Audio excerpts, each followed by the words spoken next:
अधर्मी नाही, निधर्मी आहे. आणि मग there is a lot of difference between irreligious, anti religious and non religious. परंतु या संबंधात पंडित लक्ष्मीकांत मैत्र या संविधान सभा सदस्याने थोडस विस्ताराने धर्मनिरपेक्षता मांडण्याचा प्रयास केलेला आहे. अत्यंत महत्वाचं आहे ते संविधान सभेमधलं.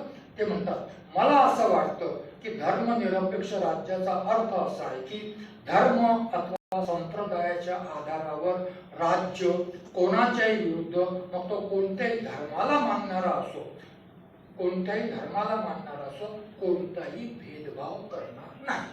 राज्य धर्माच्या आधारावर नागरिकांमध्ये भेदभाव करणार नाही. अनुच्छेद 15(1). अनुच्छेद 15(1) मध्ये तेच लिहिलेलं आहे, धर्माच्या नावावर राज्याला भेदभाव करण्याची अनुमती नाही आहे. याचा मूळ अर्थ असा आहे की राज्याद्वारे, महत्वाचं आहे, कोण म्हणतात? पंडित लक्ष्मीकांत मैत्र म्हणतात. जेव्हा म्हणतात 6 डिसेंबर 1948 ला संविधान सभेमध्ये म्हणतात की याचा अर्थ असा की राज्याद्वारे कोणत्याही विशिष्ट धर्माला प्रश्रय दिला जाणार नाही. काय म्हणतात लक्ष्मीकांत मित्र? राज्याद्वारे कोणत्याही विशिष्ट धर्माला प्रश्रय दिला जाणार नाही. विशिष्ट धर्म काही आणि धर्माची तुलना करता त्यांची उपेक्षा करून राज्य एखाद्या धर्माला स्थापित करणार नाही, प्रश्रय देणार नाही किंवा सहायता करणार नाही. राज्य कोणत्याही नागरिकाप्रती तो विशिष्ट धर्माला मानतो या आधारावर अनुकूल अथवा प्रतिकूल भेदभाव करणार नाही. अशा राज्याला धर्मनिरपेक्ष राज्य म्हणतात. भारतीय संविधानाचं वैशिष्ट्य आहे की भारतीय संविधान धर्मनिरपेक्ष असताना भारतीय संविधानाने प्रत्येक नागरिकाचा धर्म स्वातंत्र्याचा अधिकार मान्य केलेला आहे. हे भारतीय संविधानाचं वैशिष्ट्य आहे. संविधान धर्मनिरपेक्ष आहे, परंतु संविधानाने प्रत्येक नागरिकाचा धर्म स्वातंत्र्याचा हक्क मान्य केलेला आहे. याचा अर्थ संविधान धर्मविरोधी नाही. परंतु कधी कधी चर्चेमध्ये असं बोललं जातं की सर्व प्रस्थापित धर्म मात्र संविधानाच्या विरोधी आहेत. कारण त्याचं असं आहे, एका चर्चेमध्ये जेव्हा याच्यावर चर्चा सुरू होती, युनिफॉर्म सिव्हिल कोड संबंधी चर्चा सुरू होती, डॉक्टर आंबेडकर संविधान सभेमध्ये म्हणतात की संपूर्ण जीवनावर माणसाच्या धर्माचं नियंत्रण असावं का? जीवनाच्या संपूर्ण क्षेत्रावर धर्माचं नियंत्रण असावं का? डॉक्टर आंबेडकर भेद करतात. तुमचं आध्यात्मिक जे जीवन असेल ते वेगळं आणि भौतिक जीवन असेल ते वेगळं. आध्यात्मिक जीवन हा धर्माचा विषय असावा, भौतिक जीवन हा संविधान आणि कायद्याचा विषय असावा. संविधान म्हणजे भौतिक जीवन हा विवाह कोणाशी कोणी करावा हा कोणाचा विषय असावा, धर्माचा की कायद्याचा? हा प्रश्न डॉक्टर आंबेडकर मांडतात. आणि मग डॉक्टर आंबेडकर म्हणतात, जर जीवनाच्या सर्व क्षेत्रावर जर धर्माचं अस्तित्व जर आपण मान्य केलं प्रभुत्व, या समाजात कधीच परिवर्तन होणार नाही. आणि मग संविधान माणसाचं भौतिक जीवन धर्मापासून मुक्त करू इच्छितं म्हणून धर्मविरोध करतात. धर्मांना माणसाच्या भौतिक जीवनावरील नियंत्रण पाहिजे आहे, म्हणून धर्म हे संविधानाला विरोध करतात, जेव्हा ते संविधान धर्माच्या विरोधी नाही. तर अशा पद्धतीने या धर्मनिरपेक्षतेचा अर्थ आहे. धर्मनिरपेक्षता अशा पद्धतीने हा धर्मनिरपेक्षतेचा अर्थ आपल्याला लावता येईल. मग लोकशाही गणराज्याची संकल्पना एक पुन्हा हिंदुत्व आणि राष्ट्रीयत्व या ग्रंथात सह देशपांडे नावाचे लेखक आहेत, त्यांनी अधिक सुटसुटीत व्याख्या केलेली आहे की मी सांगतो तुम्हाला. राज्य संस्था तिच्या अखत्यारात येणाऱ्या भारतीय समाजाच्या समग्र प्रश्नांच्या सोडवणुकीकरता कोणत्याही धर्माचा आधार घेणार नाही, म्हणजेच शब्द प्रामाण्य मानणार नाही, बुद्धी प्रामाण्य मानेल.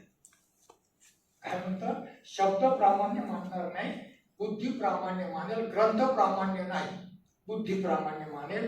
राज्य संस्था धार्मिक कारणावरून नागरिकात भेदभाव करणार नाही, वगैरे वगैरे 4 गोष्टी आहेत. राज्याला धर्म असणार नाही, राज्य धर्माच्या आधारावर कोणत्याही नागरिकाप्रती भेदभाव करणार नाही, राज्य कोणालाही प्रश्न करणार नाही, राज्य कोणत्याही धर्माला दरकणार नाही. हे 4 सिद्धांत आहेत धर्मनिरपेक्षतेचे. असं राज्य असेल तर ते संविधानाने धर्मनिरपेक्ष आहे. आणि जे राज्य संविधानिक पदावर असलेले राज्यकर्ते जे या सिद्धांताचं पालन करत नाहीत ते संविधानाप्रती अनैतिक आहेत असं म्हटलं जाईल. ते संविधानाप्रती अनैतिक आहेत असं म्हटलं जाईल. आपण आता लोकशाही गणराज्य ही संकल्पना समजून घेऊया. लोकशाही गणराज्याचा संविधानाला डॉक्टर बाबासाहेब आंबेडकरांना अभिप्रेत अर्थ केवळ government of the people, by the people, for the people एवढा नाही, त्याही पलीकडे आहे. आणि मग लोकशाही गणराज्य डॉक्टर आंबेडकर 19 सावभरो समिती, 1928 Simon, 1930-32 round table conference. 20 November 1930 ला doctor Ambedkar round table conference मध्ये पहिलं भाषण देतात. आणि ब्रिटिश प्रधानमंत्री अध्यक्ष म्हणून बसलेला आहे, भारताचे प्रतिनिधी बसलेले आहेत. ब्रिटिश प्रधानमंत्र्यांचा you should go from India, तुम्ही भारतातून निघून जावं, तुमची इथे गरज नाही आहे. We want government of the people, by the people, for the people. जेव्हा म्हणतात 20 नोव्हेंबर 1930 ते याचं पुस्तक अवेलेबल आहे डॉक्टर आंबेडकरांच्या त्या भाषण आणि लेखन खंडामध्ये हे अवेलेबल आहे. तेव्हा राऊंड टेबल कॉन्फरन्स पहा. कारण त्यांचं म्हणणं असं आहे की तुम्ही इतक्या वर्षापासून राज्य करता, आमच्यासाठी काय बदल केला? तुम्ही करणार नाही, कारण या देशाच्या सत्तेमध्ये तुमचे हितसंबंध प्रस्थापित झालेले आहे, तुम्हाला कोणालाही दुखवायचं नाहीये, म्हणून तुम्ही निघून जा. जाताना या देशात लोकशाही आणा. लोकशाही आली तर सत्तेत सर्वांना सहभाग मिळेल, आम्हालाही मिळेल, आम्ही सत्तेतून आमची स्थिती बदलू. म्हणून आम्हाला लोकशाही पाहिजे. लोकशाही फक्त फार चांगलं प्रिन्सिपल आहे म्हणून नाही पाहिजे, लोकशाही परफेक्ट आहे असं डॉक्टर आंबेडकरांना कधीही वाटलं नाही. सगळ्यात चांगली अस्तित्वात असलेल्या शासनाच्या प्रणालीमध्ये एक चांगली पद्धती आहे, त्यापेक्षा चांगली कोणती नाही, म्हणून लोकशाही पाहिजे. जी लोकशाही आम्हाला सत्तेत भागीदारी देते, सत्तेत भागीदारी दिल्यावर आम्ही आमचे प्रश्न सोडवून जाऊ. म्हणून 1930 साली डॉक्टर आंबेडकर म्हणतात आम्हाला लोकशाही पाहिजे. 18 जुलै डॉक्टर आंबेडकरचा लोकशाही विषयीचं प्रेम पहा. 18 जुलै 1942 त्यावेळी या नागपूरमध्येच अखिल भारतीय पददलित वर्ग परिषद भरलेली होती. 3 दिवसाची परिषद होती.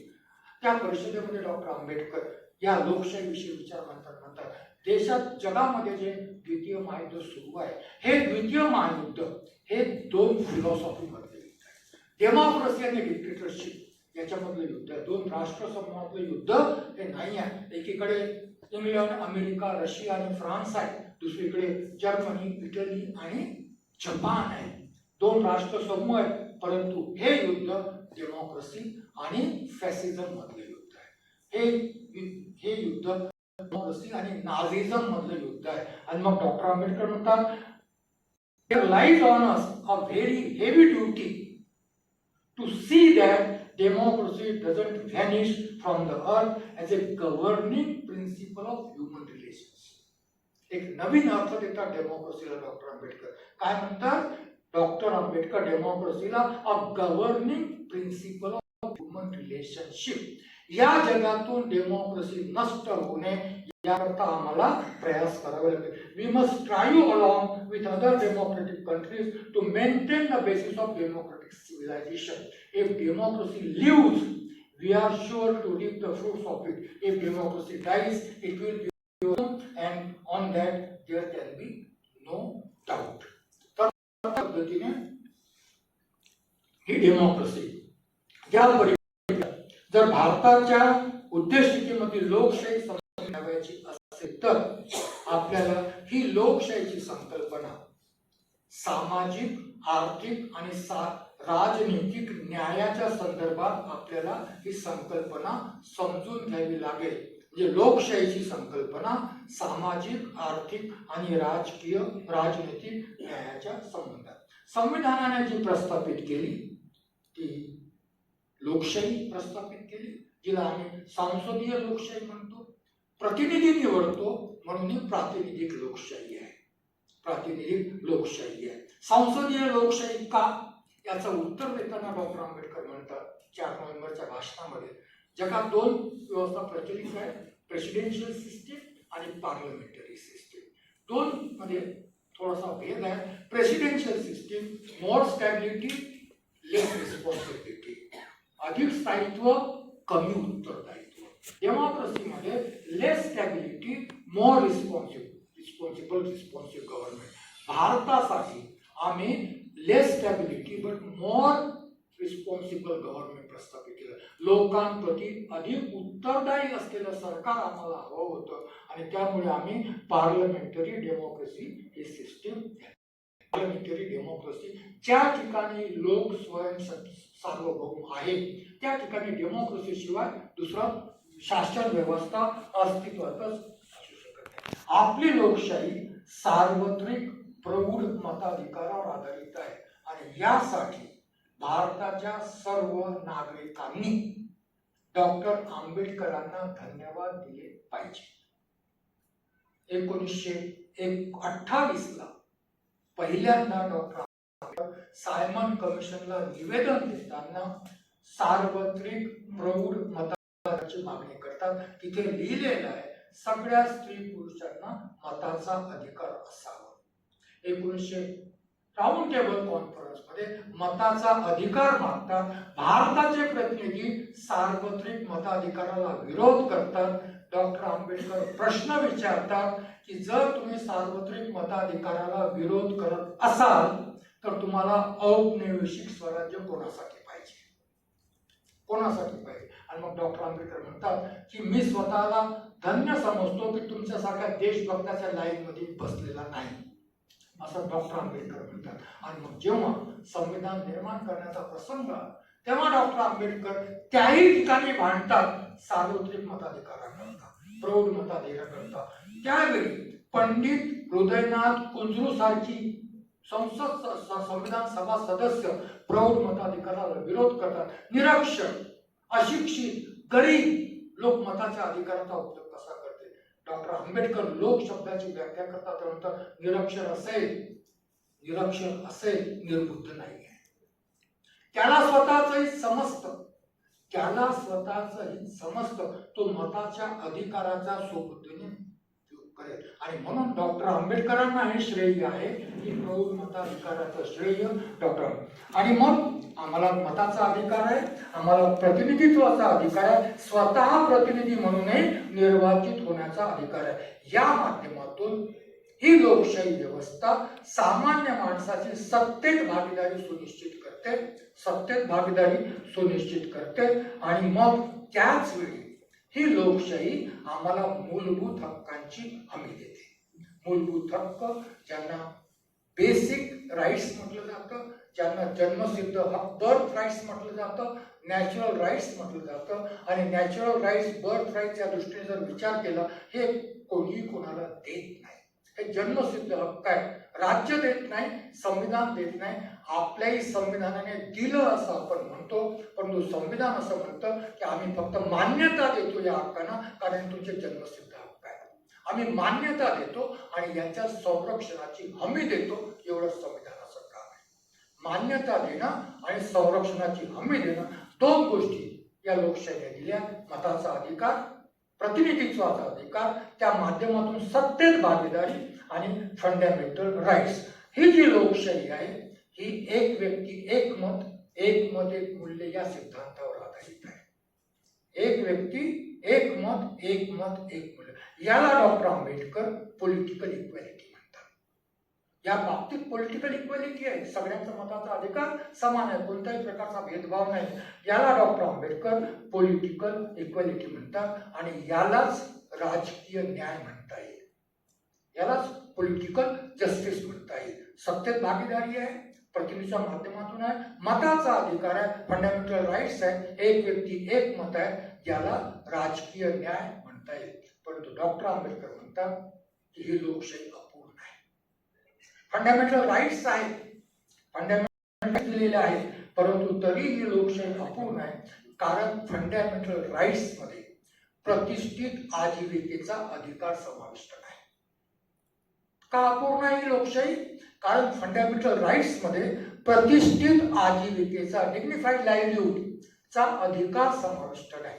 आणि मग डॉक्टर आंबेडकर रिझनिंग देतात की डिग्निफाईड लाईव्हलीहूड नसेल तर अशी व्यक्ती आपल्या मताच्या अधिकाराचा स्वतंत्रपणे स्वयंबुद्धीने उपयोग करेल याची कोणीच गॅरंटी देऊ शकत नाही, याची कोणीच गॅरंटी देऊ शकत नाही. आणि मग फंडामेंटल राईट्सचाही उपयोग करेल याचीही कोणी गॅरंटी देऊ शकत नाही. आणि म्हणून मग डॉक्टर आंबेडकर असं म्हणतात की जोपर्यंत ही लोकशाही, कोणती लोकशाही? राजकीय लोकशाही, जी लोकशाही फंडामेंटल राईट्सच्या माध्यमातून प्रतिष्ठित आजीविकेची हमी देत नसेल, ती लोकशाही जोपर्यंत आर्थिक लोकशाहीत परिवर्तित केली जाणार नाही, इकॉनॉमिक डेमोक्रेसी मध्ये परिवर्तित केली जाणार नाही, तोपर्यंत ही लोकशाही सतत अपूर्ण राहील. मग आर्थिक लोकशाहीचा अर्थ आर्थिक न्यायाची प्रस्थापना असा होतो.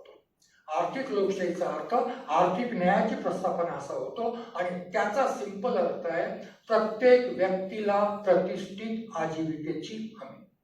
Doctor Ambedkar states and minorities मध्ये थोडासा विस्ताराने मांडतात, आजीविका विहीन व्यक्तीची स्थिती. संविधान आहे, लोकशाही आहे, मताचा अधिकार आहे, फंडामेंटल राईट्स आहेत, तरीही जर आजीविका नसेल तर डॉक्टर आंबेडकर प्रश्न विचारतात, states what do you want, bread or freedom? असा जर प्रश्न ज्याच्याकडे आजीविका नाही त्याला विचारला तर त्याचा चॉईस काय असेल? लक्षात घ्या बघा, असा प्रश्न व्हॉट डू यू वॉन्ट हा प्रश्न विचारला गेला होता या लोकशाहीमध्ये. हा प्रश्न आणीबाणीच्या काळात विचारला गेला होता, what do you want. Railway वेळेवर चालावी चालावी नाही त्याच्यासाठी आणीबाणी हवी की नाही असे प्रश्न उपस्थित केले होते. त्याने विचारला. त्यावेळेस युवकांत बरुआ नावाचे अध्यक्ष होते, त्यांनी हा प्रश्न, काँग्रेसचे अध्यक्ष होते, आणि त्यांनी घोषणा दिली होती इंदिरा इज इंडिया. आजही तसं सुरू आहे, तो भाग वेगळा आहे, इंदिरा इज इंडिया. आणि मग तेव्हा प्रश्न विचारला what do want, bread or freedom. लोकशाही दोन्ही देते असं डॉक्टर आंबेडकर म्हणतात, ब्रेडही देते आणि फ्रीडमही देते. आणि म्हणून डॉक्टर आंबेडकर म्हणतात पॉलिटिकल लोकशाही ही अपूर्ण आहे. आणि मग डॉक्टर आंबेडकर प्रश्न विचारतात. आणि स्टेट्स अँड मायनॉरिटी मध्ये म्हणतात की ज्याच्याजवळ आजीविका नाही ती व्यक्ती कसं जगते? भूक भयभीत करीत असेल तर, भूक भयभीत करीत असेल तर, असेल नसेल तो निवारा हिसकावून घेतला जाण्याचा भय असेल तर, असेल नसेल ती बचत काढून घेतलं जाण्याचा भय असेल तर, त्याच्या मुलांना शाळेतून हाकलून देण्याचा भय असेल तर, जिवंतपणे सार्वजनिक दयेवर जिवंत राहण्यास भाग पाडलं जाण्याचा भय असेल तर, मृत्यूनंतर सार्वजनिक खर्चाने दहन किंवा दफन केलं जाण्याचा भय असेल तर, अशी व्यक्ती जिवंत राहण्याकरता, आजीविका मी म्हणते, अशी व्यक्ती जिवंत राहण्याकरता मताच्या अधिकारासहित सर्व मूलभूत हक्क सत्तेच्या प्रती चरणी समर्पित करेल. त्याला या अधिकाराचं काहीही घेणं देणं नाही. आणि असं जर झालं तर इलेक्शन फॉर द पीपल होईल, ऑफ द पीपल आणि बाय द पीपल कधीही राहणार नाही. आणि म्हणून मग डॉक्टर आंबेडकर म्हणतात की ही लोकशाही आर्थिक लोकशाही परिवर्तित झाली पाहिजे. आता प्रतिष्ठित आजीविकेचा अर्थ एवढाच आहे की आज माणसाच्या 2025 मध्ये माणसाच्या ज्या भौतिक गरजा आहेत, आवश्यक गरजा आहेत, त्यांची पूर्ती तर झालीच पाहिजे, पण त्याहीकडे पलीकडे प्रतिष्ठित आजीविका याचा अर्थ आहे. आज कोणत्या गरजा आहेत आमच्या? कधी काळी अन्न वस्त्र निवारा आहे, हे 1946-1950 मध्ये होतं. आज त्या पलीकडे आपलं जग गेलेलं आहे. अन्न वस्त्र निवारा, शिक्षण, औषध. शिक्षण आजही फंडामेंटल राईट नाही आहे. आजही फंडामेंटल राईट कुठपर्यंत आहे? 14व्या वर्षापर्यंत. तेही 6 ते 14. खालचंही गेलं आणि वरचंही गेलं. खालचंही गेलं, डायरेक्ट टू प्रिन्सिपल खालचं तरी होतं, 0 ते 14 होतं, ते काढून टाकलं. देताना काय दिलं? 6 ते 14 दिलं. वर्षाची तर काही गॅरंटीच नाही कोणाची. आणि त्यामुळे आजही शिक्षण नाही, परंतु प्रतिष्ठित आजीविका म्हणते की इतकी उत्पन्न त्याला असावं की त्याची मुलं बाळं शिक्षणापासून वंचित राहू नयेत, स्वास्थ्याच्या सेवापासून वंचित राहू नयेत. म्हणजे जगामध्ये खाजगी आरोग्य सेवावर खर्च करणारा सगळ्यात जास्त जर कोणता देश असेल तर भारत आहे. भारतामध्ये प्रति व्यक्ती खाजगी वैद्यकीय सेवा जगात सगळ्यात जास्त खर्च होतो, कारण सरकार सगळ्यात कमी खर्च करते. कारण सगळ्यात कमी खर्च करते. आणि मग अशा स्थितीमध्ये हे पाहिजेच, म्हणजे अन्न वस्त्र निवारा शिक्षण आरोग्य, त्याच्याशिवाय आता ऊर्जा पाहिजे. त्याच्याशिवाय पाणी पाहिजे आणि त्याच्याशिवाय त्याच्या व्यतिरिक्त आज सगळ्यात जास्त आवश्यक असेल तर स्मार्टफोन पाहिजे. त्यालाही जोडावं लागेल बेसिक गरजामध्ये, त्यालाही बेसिक गरजामध्ये जोडावं. इथंच नाही थांबत आहे. प्रतिष्ठित आजीविका असं म्हणते, इथेच थांबावं का त्याने? नाही. प्रतिष्ठित आजीविका की त्याला पुढे जाण्यासाठी, स्वतःचा विकास करण्यासाठी संधी मिळाली पाहिजे, हाही प्रतिष्ठित आजीविका समाविष्ट आहे. आणि एवढंच नाही, भारताचा नागरिक म्हणून अन्य लोकांच्या विकासातही सहभागाची संधी देईल, याला प्रतिष्ठित आजीविका म्हटलेलं आहे आणि संविधानामध्ये याचा उल्लेख केलेला आहे. आणि मग अशा प्रकारची प्रतिष्ठित आजीविका आहे. तर याला आपण आर्थिक न्याय असं म्हणतो. संविधानाच्या अध्याय 4 मधील राज्य धोरणाचे निर्देशक तत्व डॉक्टर आंबेडकरांच्या मते अशा प्रकारे प्रतिष्ठित आजीविकेची हमी देतात. प्रतिष्ठित आजीविकेची हमी देतात.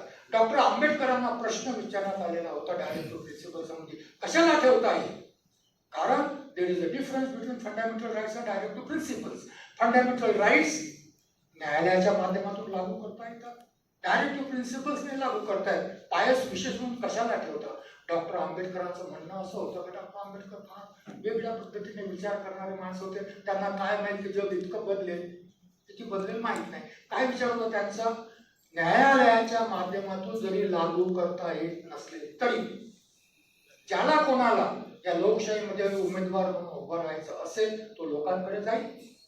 लोकांकडे गेल्यावर लोक प्रश्न विचारतील, डायरेक्टिव्ह प्रिन्सिपल तुम्ही काय केलं, काही करणार आहात का? करणार नसाल तर तुम्हाला काय मत देऊ? डॉक्टर बाबासाहेब आंबेडकरांना न्यायालयापेक्षाही मतदार आणि मताचा हक्क अधिक महत्वाचा वाटत होता. आणि डॉक्टर आंबेडकरांना असं वाटत होतं की न्यायालयाच्या माध्यमातून नाही परंतु इलेक्टोरेटच्या माध्यमातून हा सिद्धांत लागू केला जाईल. 75 वर्षात डायरेक्टिव्ह प्रिन्सिपल्स काय आहे हे फक्त संविधानातच राहिले, कोणालाही माहित नाही. त्या माणसाला वोटर्सला माहीत असण्याचं काही कारण नाही आणि राज्यकर्त्यांना त्याची दखल घ्यावीशी वाटली नाही. आणि त्यामुळे डॉक्टर आंबेडकरांना जे अभिप्रेत होतं ते कधीही घडलं नाही. जर घडलं असतं तर कदाचित डायरेक्टिव्ह प्रिन्सिपलच्या माध्यमातून आज प्रतिष्ठित आजीविका सर्वांना प्राप्त झाली असती. तशी स्थिती अवेलेबल त्या आधारावर केला जाणारा सामाजिक भेदभाव आणि परिणाम स्वरूप पीडित समाजावर लादली जाणारी निरुगिता, डिसॅबिलिटीज, ज्याला इंग्रजीमध्ये शब्द वापरला डिसॅबिलिटीज, या कारणामुळे. आणि म्हणून या सगळ्या दूर व्हाव्यात, या सगळ्या गोष्टी दूर व्हाव्यात याकरता भारताच्या संविधानामध्ये सामाजिक न्यायाची संकल्पना मांडलेली आहे. सोशल जस्टिसची संकल्पना मांडली. जसं पूर्वी मी सांगितलं हे भारताच्या समाजाचं वैशिष्ट्य आहे, तसंच सोशल जस्टिस ही संकल्पना भारताच्या संविधानाचं वैशिष्ट्य आहे. सोशल डेमोक्रेसी ही संकल्पना भारताच्या संविधानाचं वैशिष्ट्य आहे. सामाजिक डेमोक्रेसीची संकल्पना म्हणतात डॉक्टर आंबेडकर, राजकीय लोकशाही सामाजिक लोकशाहीशिवाय अपूर्ण आहे. सामाजिक लोकशाही याचा अर्थ समानता, स्वतंत्रता, बंधुता यांना जीवनाचे मूल्य म्हणून स्वीकार करण्यात यावं. हे पृथक सिद्धांत नाही, यांचा एकत्रितपणे विचार करण्यात यावा. समानता बिन स्वातंत्र्य काही मोजक्या लोकांचं समाजावर प्रभुत्व प्रस्थापित करेल, तर स्वातंत्र्यहीन समानता व्यक्तीच्या सर्जनशीलतेचा मृत्यू ठरेल. त्यामुळे दोन्ही पाहिजे आणि हे दोन्ही असल्यावरही जर बंधुता नसेल तर समानता आणि स्वतंत्रता लागू करण्यासाठी पोलीस बळाचा उपयोग करावा लागेल. जीवनाची सामान्य प्रक्रिया होणार नाही आणि म्हणून अशी बंधुता, अशी लोकशाही जर अस्तित्वात आली नाही तर सामाजिक आणि आर्थिक असमानतेने पीडित लोक राजकीय लोकशाही उद्ध्वस्त करते. राजकीय लोकशाही जिवंत ठेवायची असेल तर तुम्हाला बाह्य आर्थिक लोकशाही सामाजिक लोकशाहीपर्यंत जावं लागेल. लोकशाहीच्या माध्यमातून सामाजिक आर्थिक राजकीय न्यायाची स्थापना करावयाची असेल, अर्थात राजकीय आर्थिक सामाजिक लोकशाहीची स्थापना करावयाची असेल आणि ती अहिंसक मार्गाने करावयाची असेल तर याला आपण अहिंसक सामाजिक आर्थिक राजकीय क्रांती म्हणू शकतो. आणि ही क्रांती संविधानाच्या माध्यमातून डॉक्टर आंबेडकरांना घडवायची होती आणि म्हणून संविधानाला सामाजिक आर्थिक राजकीय क्रांतीचा प्रलेख सुद्धा म्हणतात. आणि मग याकरता डॉक्टर आंबेडकर म्हणतात की अब्राहम लिंकनची government of the people by the people for the people ही व्याख्या अपूर्ण आहे. ही लोकशाहीची व्याख्या अपूर्ण आहे. शासनाची प्रणाली सांगते. डॉक्टर आंबेडकर स्वतःची व्याख्या देतात आणि ते म्हणतात form and method of government whereby revolutionary changes in the economic and social life of people are brought about without bloodshed. रक्तपात न करता लोकांच्या सामाजिक आणि आर्थिक जीवनात क्रांतिकारी परिवर्तन घडवून आणणारी शासनाची व्यवस्था म्हणजे लोकशाही. ही लोकशाही डॉक्टर आंबेडकरांना अभिप्रेत होती. तर अशा पद्धतीने आपण लोकशाही, सामाजिक आर्थिक राजकीय न्याय पाहिलं, विचार आणि अभिव्यक्तीचं स्वातंत्र्य. आजही तो प्रश्न फार जिवंत आहे, वेगळ्या पद्धतीने उपस्थित केला जातो. आता काल परवा कायदा आलेला आहे, कायदा पार्लमेंटमध्ये पास झाला. काय त्याचं नाव आहे? जनसुरक्षा कायदा. जनसुरक्षा कायदा आलेला आहे. आता जनसुरक्षा कायदा आमच्या विचार आणि अभिव्यक्ती स्वातंत्र्याचं सुरक्षित राखण्याकरता आलेलं आहे की हिरावून घेण्याकरता आलेलं आहे. हे कार्ड सांगेल. आज तर म्हणतात की तुमचं सुरक्षित आहे, इतरांचं काढून घ्यायचं आहे. फडणवीस काय म्हणतात? तुमचं सुरक्षित राहील, आम्हाला इतरांचं काढून घ्यायचं आहे, तुम्ही चिंता करायची गरज नाही, विद्यापीठात येऊन बोलू शकाल तुम्ही, तेवढं स्वातंत्र्य तुम्हाला आहे. हा अशा प्रकारचा तो कायदा आलेला आहे. याला आपण जन्मसिद्ध अधिकार म्हणतो. या कायद्याची सगळ्या शासकांना भीती वाटते, कारण हा कायदा विचार स्वातंत्र्य जेव्हा म्हणतो तेव्हा प्रस्थापित व्यवस्थेला प्रश्न विचारण्याचा अधिकार असा त्याचा अर्थ आहे. प्रस्थापित व्यवस्थेला प्रश्न विचार असं का, हा प्रश्न विचारण्याचा अधिकार याला विचार स्वातंत्र्य म्हणतात. आणि मग असं जर माझ्यावर अन्यायकारक असेल तर ते परिवर्तन करण्याचा अधिकार त्याला अभिव्यक्तीचं स्वातंत्र्य आपण म्हणतो. त्याला काय म्हणतो? अभिव्यक्ती. आणि म्हणून कोणती प्रस्थापित व्यवस्था असेल ती व्यवस्था जे विचार आणि अभिव्यक्तीच्या स्वातंत्र्याच्या उपभोग घेऊन व्यवस्थेला प्रश्न विचारतात, त्या अधिकारावर निर्बंध आणण्याचे प्रयास सातत्याने केले जातात, सरकार कोणाचेही असो. आणि डॉक्टर आंबेडकरांना याची चिंता होती, म्हणून अनुच्छेद 32 हा मूलभूत हक्क आहे. वी आर ह्युमन बीइंग्स, आम्ही ह्युमन बीइंग आहोत आणि ह्युमन बीइंग असल्यामुळे आम्हाला विचार करण्याची शक्ती आहे. विचार करण्याची शक्ती ही समाज परिवर्तनाची शक्ती आहे, व्यवस्था परिवर्तनाची शक्ती आहे. आणि व्यवस्थेत आणि मग कधी कधी जेव्हा अधिकार नाकारला जातो तेव्हाही परिवर्तन होतात, पण त्याच्यासाठी विद्रोह होतो. तेव्हाही परिवर्तन होतात, त्याच्यासाठी विद्रोह करावा लागतो. विद्रोह नको असेल तर तुम्हाला या अधिकाराला संरक्षण दिलं पाहिजे. या अधिकाराच्या संरक्षणासाठी न्यायालयावर आहे. न्यायालय करेलच याची गॅरंटी नाही. न्यायालय करेलच याची गॅरंटी नाही. जेव्हा 370 कलम लागू म्हणजे निरस्त करण्याचे प्रयास झाले तेव्हा त्यावेळी तिथे जी स्थिती होती, तिथल्या लोकांनी सर्वोच्च न्यायालयात हेबियस कॉर्पस दाखल केला. दाखल केल्यानंतर सर्वोच्च न्यायालयाने म्हटलं की व्यक्तीच्या स्वातंत्र्याशिवाय देशाची सुरक्षितता महत्वाची आहे आणि त्या व्यक्तीचा तो अधिकार नाकारण्यात आला. सर्वोच्च न्यायालयाचं त्या काळचं जजमेंट आहे. आणि म्हणून ज्या समाजामध्ये लोक जागृत आहेत त्या समाजामध्ये विचार आणि अभिव्यक्तीच्या स्वातंत्र्यासहित सर्व हक्क अधिकार सुरक्षित आहे. ब्रिटिशांच्या काळात अधिकार नाकारण्यात आला होता, म्हणून संविधान सभेत हा अधिकार ऍब्सोल्यूट असावा अशा चर्चा झाल्या. डॉक्टर आंबेडकरांचं म्हणणं होतं की कोणताही मूलभूत हक्क ऍब्सोल्यूट असू शकत नाही, असूही नाही. आणि त्यामुळे डॉक्टर आंबेडकरांनी संविधानातच या हक्कावर निर्बंध लागले. सरकारचं काम आहे की त्या चौकटीत हा अधिकार उपभोगात आणला जातो की नाही, त्या पलीकडे जर बंधनं लादली जात असतील तर याचा अर्थ विचार आणि अभिव्यक्तीवर प्रतिबंध लादला जातो असा त्याचा अर्थ संविधानात आहे. अनुच्छेद 19 मध्ये ऑलरेडी प्रतिबंध आहे. त्याच्या पलीकडे जर प्रतिबंध लादले जात असतील तर त्याचा विचार करण्याची गरज आहे आणि मग हा विचार सुज्ञ लोकांनी करावा.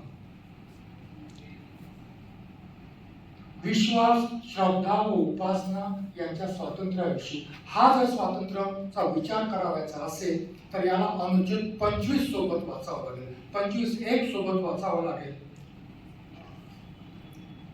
सार्वजनिक सुव्यवस्था, नीतिमत्ता व आरोग्य यांच्या व या भागातील अन्य तरतुदींच्या अधीन राहून सत्सद बुद्धीचं स्वातंत्र्य कोणीच वाचत नाही. धर्म स्वातंत्र्याचा हक्क म्हणजे अनुच्छेद 25, पण त्यामध्ये सत्सद बुद्धीचंही स्वातंत्र्य आहे हे कोणी सहसा वाचत नाही. मला ते फार महत्वाचं वाटते. मला पहिल्यांदा याचा आनंद होतो की किमान संविधान निर्मात्याने मान्य केलं की आम्हाला सत्सद बुद्धी आहे. कारण कोणीच मान्य करत नाही. राज्यकर्ता मग तुम्हाला काय पाहिजे, आम्ही आहोत ना, तुम्हाला काय पाहिजे, आम्ही आहोत पहिल्यांदा. आणि म्हणून त्याचं मला फार महत्व वाटतं. स्मरून धर्म मुक्तपणे प्रकट करण्याचा, आचरणाचा व त्याच्या प्रचार प्रसाराचा अधिकार सर्व व्यक्तीसारख्याच अधिकृत असतील. हा अनुच्छेद अशा पद्धतीने वाचावा. संविधान सभेत याच्यावर दीर्घ चर्चा झाली, संविधान सभेत दीर्घ चर्चा झाल्या. विशेषतः धर्म स्वातंत्र्याच्या अधिकारामध्ये तिसरा शब्द जो आहे धर्माचा प्रचार करण्याचा, यावर खूप आक्षेप होता की हा अधिकार देऊन आपण एक प्रकारे धर्म परिवर्तनाला प्रोत्साहन देत आहोत. डॉक्टर आंबेडकरांचं म्हणणं होतं, जर व्यक्तीला सत्सद बुद्धी आहे आणि व्यक्तीला जर सत्सद बुद्धीच्या आधारावर जर धर्म परिवर्तन करावयाचं असेल तर त्याला ते स्वातंत्र्य असावं की असू नये, त्याला ते स्वातंत्र्य असावं की असू नये. आणि म्हणून डॉक्टर आंबेडकरांनी या अधिकाराचं त्या पद्धतीने संवर्धन केलं. जर आपला देश विविध धर्माचा आहे, आपला देश विविध संस्कृतीचा आहे आणि मग हे धर्म आणि संस्कृती सुरक्षित ठेवून, जर धर्म आणि संस्कृती सुरक्षित ठेवून, त्यांच्या धर्माचा अधिकार सुरक्षित ठेवून जर आपण या देशामध्ये संविधान राबवलं नाही तर मी तुम्हाला म्हटलेलं आहे की या देशामध्ये विघटनाची प्रक्रिया आरंभ होईल. देश सुरक्षित राखावायचा असेल तर धर्मनिरपेक्षता आणि धर्म स्वातंत्र्याच्या अधिकाराचं संरक्षण हे अत्यंत आवश्यक आहे. धर्म ही वैयक्तिक बाब आहे असं त्या अनुच्छेदात म्हटलेलं आहे. मी एवढंच म्हणेन की धर्म स्वातंत्र्याचा अधिकार उपयोगात आणताना मी भारतीय आहे आणि भारतीय असल्यामुळे इतर व्यक्तींच्या धर्म स्वातंत्र्याच्या अधिकारावर अतिक्रमण होणार नाही अशा पद्धतीने जर मी माझ्या धर्म स्वातंत्र्याच्या अधिकाराचा उपभोग घेतला तर या देशातील बरेचसे ताणतणाव कमी होऊ शकतात. हा अधिकार कायम राहणार आहे. संविधान जोपर्यंत जिवंत आहे तोपर्यंत हा अधिकार कोणीही काढून घेऊ शकत नाही. विचार आम्हाला भारतीय म्हणून करावयाचा आहे की या अधिकाराचा वापर इतरांच्या अधिकारावर अतिक्रमण करण्याकरता, की इतरही भारतीय आहेत त्यांनाही तो अधिकार आहे तो सुरक्षित राहावा याकरता आपल्याला करावयाचा आहे. हा विषय पुन्हा एकदा दर्जाची आणि संधीची समानता त्यामध्ये आहे. पुन्हा एकदा हा विषय सामाजिक न्यायाशी संबंधित आहे. हा विषय सामाजिक लोकशाहीशी संबंधित आहे. हा विषय जर वाचावायचा असेल तर अनुच्छेद 15(1) आणि 15(4), 16(1) आणि 16(4) या संबंधात वाचावा लागेल. संविधान सभेत अनुच्छेद 15(4) संबंधी कोणतीही चर्चा झाली नाही, कारण अनुच्छेद 15(4) हा संविधानात 1951 साली डॉक्टर बाबासाहेब आंबेडकर विधिमंत्री असताना पहिल्या संशोधनाने संविधानात समाविष्ट करण्यात आला. त्यामुळे संविधान सभेत याच्याविषयी चर्चा होण्याचं काही कारण नाही. जी काही चर्चा झाली ती चर्चा अनुच्छेद 16 मसुद्यामध्ये अनुच्छेद 10 यावरती चर्चा झालेली आहे आणि ही चर्चा ज्याला आपण आरक्षण असं म्हणतो त्या संबंधात आहे. काय म्हणतो अनुच्छेद, काय म्हणतो सामाजिक दर्जाची आणि संधीची समानता. ज्या समाज घटकाप्रती भूतकाळात, हे लक्षात घ्या, आरक्षणाचा सिद्धांत मांडला जातो याच्यामधून, ज्या समाजाप्रती भूतकाळात भेदभाव केला जातो त्या समाजाप्रती आजही भेदभाव केला जात असेल तर, आणि त्यामुळे त्यांना शासनाच्या सेवात पर्याप्त प्रतिनिधित्व प्राप्त होत नसेल तर त्या लोकांना पर्याप्त प्रतिनिधित्व देण्याचा आदेश संविधान राज्याला देतं. मी क्लिअरली मानतोय, भूतकाळात भेदभाव केला जात असेल वर्तमानातही ते भेदभावाने पीडित असतील, म्हणून पर्याप्त प्रतिनिधित्व मिळत नसेल तर त्यांना पर्याप्त प्रतिनिधित्व, रोजगार नाही, नोकऱ्या नाही, पर्याप्त प्रतिनिधित्व, difference between employment and representation. हे लक्षात घ्या, त्याच्या विस्तारात मी जाणार नाही, परंतु there is a difference between representation आणि एम्प्लॉयमेंट. आम्ही नोकरी म्हणून त्याला स्वीकारतो, त्याच is different thing, but it is not an employment follows of representation. Representation द्यावं असेल तर नोकरी द्यावी लागते. नोकरी दिल्याने रिप्रेझेंटेशन मिळत नाही, पण प्रतिनिधित्व दिल्याने नोकरी मिळते. असा तो संबंध आहे, हे तुम्हाला समजून घ्यावं लागेल. मग त्यांच्याकरता ही आरक्षणाची व्यवस्था करण्यात आलेली आहे प्रतिनिधित्वासाठी. डॉक्टर आंबेडकरांचं या संबंधात सगळ्यांना, ज्यांना कोणाला आरक्षणाविषयी शंका असेल त्यांनी डॉक्टर आंबेडकरांचं संविधान सभेतील 30 ऑक्टोबर 1948चं भाषण वाचावं. याच्यावरच आहे, अनुच्छेद 16(1) आणि 16(4) वर आहे. डॉक्टर आंबेडकर स्पष्टपणे त्या भाषणामध्ये म्हणतात, 16(1) हा संधीची समानता हा सिद्धांत प्रस्थापित करतो. 16(4) हा सामाजिक न्यायाचा सिद्धांत मांडतो. आरक्षण हे सामाजिक न्यायासाठी. 16(1) काय म्हणतो? संधीची समानता सिद्धांत मांडतो. 16(4) हा सामाजिक न्यायाचा सिद्धांत आहे. आणि 16(1) केवळ जिवंत राहावा यासाठी नाही, तो प्रस्थापित व्हावा यासाठी आहे. 16(4) कशासाठी आहे? 16(1) जिवंत राहण्यासाठी, 16(1) या समाजात अस्तित्वात येण्यासाठी, संधीची समानता या सिद्धांताच्या प्रस्थापनेसाठी आहे. आणि म्हणून 16(4) या संविधानामध्ये अंतिम ध्येय काय आहे? संधीची समानता, त्याच्या आधारावर सामाजिक समानता. आणि सर्वोच्च न्यायालय त्याला लीगल सोशल इक्वॅलिटी आहे, सबस्टॅन्टिव्ह इक्वॅलिटी असा शब्द वापरतो. वास्तवात दिसली पाहिजे ती समानता, केवळ पुस्तकात नाही, मी तुम्ही आणि मी भाऊ आहोत असं म्हणून ती समानता नाही. तर अशा पद्धतीने कधी कधी याला डिस्क्रिमिनेटिंग इक्वॅलिटी असे म्हटलं जातं. डिस्क्रिमिनेटिंग इक्वॅलिटी याचा अर्थ असा होतो की समानता प्रस्थापित करण्यासाठी केला जाणारा भेदभाव. मजेदार आहे, समानता प्रस्थापित करण्यासाठी केला जाणारा भेदभाव असाही त्याचा अर्थ होतो. आणि मग जर संधीची समानता असेल तर दर्जाची समानता प्रस्थापित होईल, दर्जाची समानता असेल तर संधीची समानता प्रस्थापित होईल. आणि अशा पद्धतीने एक व्हर्च्युअस सर्कल ज्याला आपण म्हणतो, व्हर्च्युअस सर्कल प्रस्थापित व्हावं याकरता या तरतुदी आहेत. आरक्षण हे रोजगार निर्मितीचं साधन नाही, आरक्षण हे गरिबी निर्मूलनाचंही साधन नाही. आरक्षण ही फिलॉसॉफी आहे सोशल इक्वॅलिटीची. आरक्षण ही फिलॉसॉफी आहे सोशल इक्वॅलिटी. आणि म्हणून कधी कधी प्रश्न विचारला जातो, सर्वोच्च न्यायालय प्रश्न विचारतो, किती काळ आरक्षण? आणि ते आरक्षण पॉलिटिकल आरक्षणाशी नाही बोलत, त्या 16(4) विषयी बोलतात. किती काळ आरक्षण? त्यांना एवढाच प्रश्न विचारायचा वाटतो की आरक्षणाचे लाभार्थी पीडित आहेत, सामाजिक व्यवस्थेचे पीडित आहेत. पीडितांनीच संधीच्या समानतेसाठी प्रयास करावेत का? पीडितांनीच सामाजिक समानतेसाठी प्रयास करावेत का? पीडकांनी प्रयास करूच नाहीत का? जोपर्यंत पीडक सामाजिक समानतेच्या प्रस्थापनेसाठी प्रयास करणार नाही तोपर्यंत या समाजात सामाजिक समानता प्रस्थापित होणार नाही. विचार करा तुम्ही या गोष्टीचा. आणि त्यामुळे मग ही सगळ्यांची जबाबदारी आहे, पीडितांची शेवटी आहे. ही सर्वांची जबाबदारी आहे, पीडितांची जबाबदारी शेवटी आहे. आणि या दृष्टीने शेवटचा शब्द आहे बंधुता. हा अत्यंत महत्वाचा शब्द आहे शेवटी. कारण एवढं सगळं झालं, काय झालं? सार्वभौम समाजवादी धर्मनिरपेक्ष लोकशाही गणराज्य आलं, सामाजिक आर्थिक राजकीय न्याय आला, विचार अभिव्यक्तीचं स्वातंत्र्य आलं, उपासना श्रद्धा विश्वासाचं स्वातंत्र्य आलं, दर्जाची आणि संधीची समानता आली. तरीही डॉक्टर आंबेडकर म्हणतात व्यक्तीला प्रतिष्ठा मिळणार नाही आणि राष्ट्राची एकता आणि एकात्मता कायम होणार नाही जोपर्यंत या समाजात बंधुता अस्तित्वात येणार नाही. बंधुता शेवटी आहे. आणि मग बंधुते संबंधी डॉक्टर आंबेडकर काय म्हणतात? आणि यामध्ये डॉक्टर आंबेडकर म्हणतात ते वाचा 25 नोव्हेंबर 1949 भाषण इथे डॉक्टर आंबेडकर संविधान सभेत म्हणतात भारत कधीच राष्ट्र नव्हतं. संविधान सभेत म्हणतात आणि कोणी प्रतिवाद केला नाही त्या शब्दाचा. काय म्हणतात डॉक्टर आंबेडकर?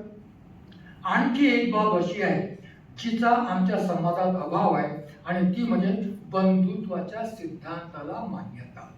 या समाजाने कधीही बंधुत्वाच्या सिद्धांताला मान्यता दिली नाही. मी थोडंसं डायव्हर्शन करून एकच वाक्य सांगतो की जाती व्यवस्थेने समानता या समाजात कधी आली नाही आणि धार्मिक असहिष्णुतेने बंधुत्व या समाजात कधी आली नाही.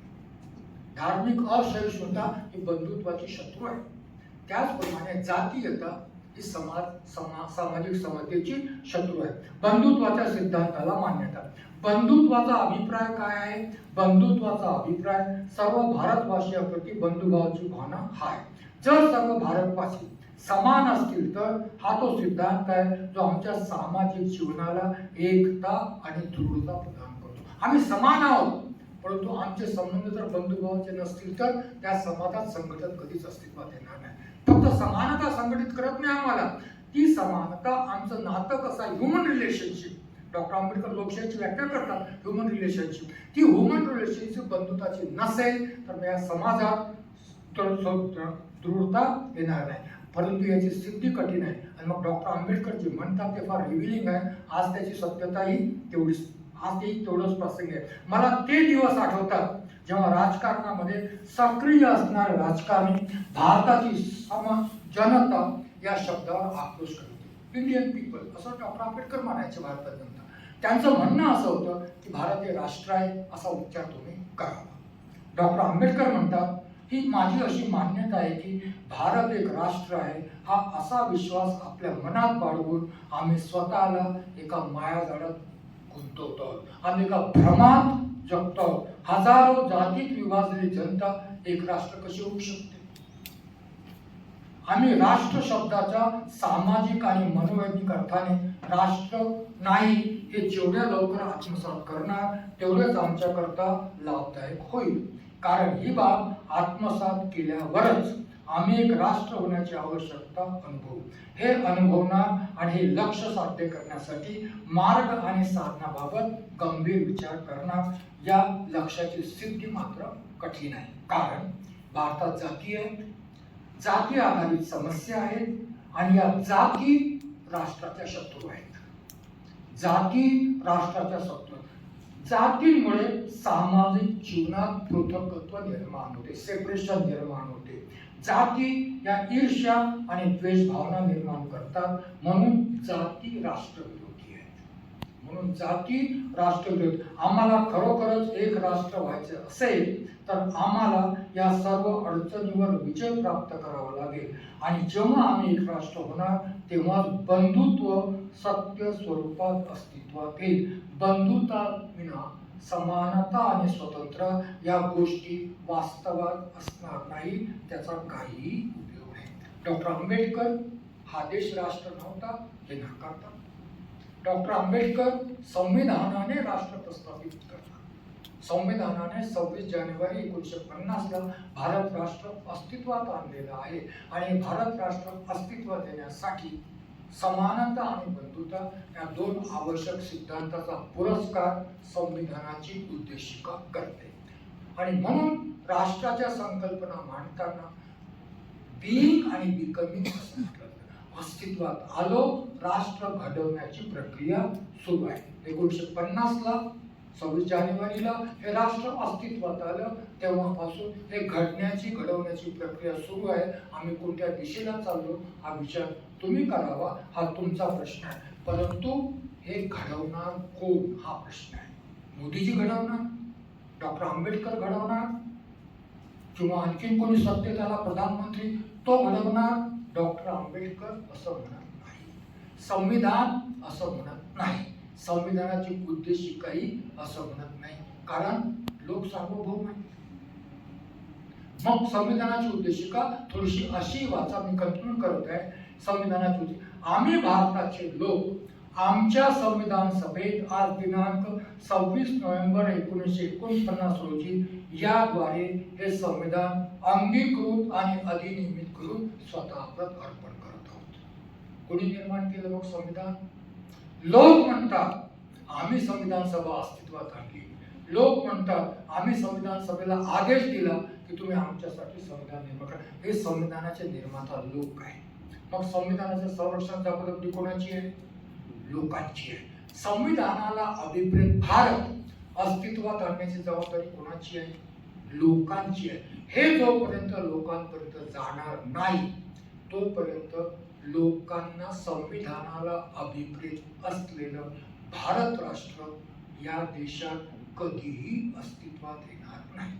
अंतिमतः ही लोकांची जबाबदारी आहे आणि हे विजन अशा पद्धतीने डॉक्टर B.R. आंबेडकर यांच्या निर्मित संविधानाच्या मसुद्यामध्ये संविधानाची उद्देशिका डॉक्टर आंबेडकरांनी मांडलेली आहे. मी तुम्हाला त्याचे पुरावे दिलेले आहेत. त्या पुराव्यासहित मी मांडलेलं आहे. या उद्देशिकेचं हे विजन आहे. डॉक्टर आंबेडकरांचं होतं, संविधान सभेचं होतं, तत्कालीन भारताचं होतं, त्यानंतरच्या भारतातल्या पिढ्याचं आहे. आज आमचंही हे विजन आहे. हे समजून घ्यावं एवढीच माझा आपल्याला आग्रहाची विनंती आहे. विद्यापीठाने मला या ठिकाणी उपस्थित राहून आपल्याशी संवाद साधण्याची संधी दिली त्याबद्दल मी विद्यापीठाचा आभारी आहे. आपण सर्वांनी शांततेने ऐकून घेतलं त्याबद्दल मी आपणाशी मनपूर्वक धन्यवाद देतो. धन्यवाद.